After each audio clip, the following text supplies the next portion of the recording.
इस खूबसूरत से नज़ारे को देखने के लिए हमने खूबसूरत सी कीमत भी चुकाई है। देखो कल जब हम डैम पर गए थे और उस डैम पर जाकर हमारा सारा प्रोग्राम चौपट हो गया था, तो हमने कहीं और जाने का टूर बनाया। लेकिन ना जाने क्यों उससे पहले डुग्गू ने मुंह बनाया। अब देखो हमने यहाँ से निकलने के बाद डिसाइड किया था कि जब हम आधे रास्ते आ ही गए हैं तो क्यों ना उत्तराखंड तक भी चले, आधा रास्ता ही तो बाकी रह गया था। क्योंकि एक जगह का प्रोग्राम फेल होने के बाद हम आधे रास्ते आ गए थे और यहाँ से वापसी जाते तो हमसे बड़ा पागल कौन था। बस इसीलिए हमने उत्तराखंड जाने का प्लान बनाया, लेकिन भूख लगी थी तो पहले रास्ते में रुककर कुछ खाया और फिर आगे बढ़े। तो बस इसी तरह से खेलते कूदते खाते पीते हम ऋषिकेश पहुंच गए। और हाँ, अभी भी ऋषिकेश में इतनी प्यारी प्यारी जगह है जो हर किसी को नहीं पता। तो बस इसीलिए हम ढूंढते ढूंढते सीक्रेट वाटरफॉल पर पहुंच गए और यहाँ जाकर देखा तो लोग कैंपिंग करे हुए थे।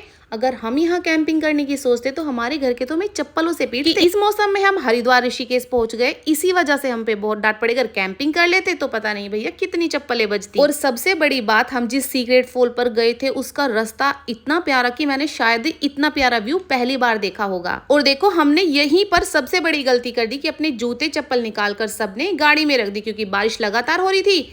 तो हमने सोचा कि भीग जाएं, खराब हो जाएं, उससे अच्छा गाड़ी में उतार कर रख देते हैं। अब देखो इस सीक्रेट वाटरफॉल का रास्ता इतना प्यारा था कि सड़क के दोनों तरफ झरने थे। हम 1.5 किलोमीटर दूर तक गए तो 1.5 किलोमीटर दूर तक ही दोनों तरफ प्यारे प्यारे झरने बहते रहे। सबसे बड़ी कीमत हमने क्या चुकाई, यहाँ पर भव्य का चश्मा खो गया तो उसको व्यू का नजारा लेने में थोड़ी दिक्कत हुई। और हम में से जो कुछ गाड़ी में चप्पल उतार कर आए थे उनके पैरों की तो पत्थरों ने बुरी हालत कर दी और जो पहन कर आए थे उनकी पानी में बह गई। लेकिन यहाँ का जो नजारा था उसको इंजॉय करने के बाद ये कीमत बहुत छोटी थी। सच में यहाँ पर बहुत बहुत बहुत खूबसूरत नजारा। और अब इतना सारा इंजॉय करने के बाद हम पहुंचे सीधे चाय के ढाबे पर, क्योंकि चाय की क्रेविंग तो इतनी ज्यादा हो रखी थी। इसीलिए रास्ते में एक स्टॉप और लिया और सब गाड़ी से उतरकर यहाँ पर आकर बैठ गए चाय के वेट करने के लिए। इतने हमारी चाय बनती, हमने इन सुंदर से नजारों का प्यारा सा आनंद लिया। अब देखो इतने सुंदर नजारों का आनंद लेने के बाद हम थक गए थे और आज की वॉइस ओवर में भी आपको मेरी आवाज में कुछ फर्क नजर आ रहा होगा। तो बस इधर भैया ने फटाफट से चाय बना दी और हम सबके फोन की बैटरी डाउन हो चुकी थी, तो यहाँ पर रुककर थोड़ी थोड़ी देर के लिए सबने अपने अपने फोन चार्ज किए और अब हमारी चाय भी बनकर आ चुकी थी। तो बस इस टेस्टी से चाय का बिस्किट के साथ आनंद लिया। और देखो आप लोगों ने कुछ नोटिस किया, हम सबके एक जैसे कपड़े, बस मेरे ही थोड़े डिफरेंट। अब देखो इसकी वजह यह है कि हम सबकी ड्रेस बिल्कुल एक जैसी है, क्योंकि हम सिद्धबली कोटद्वार गए थे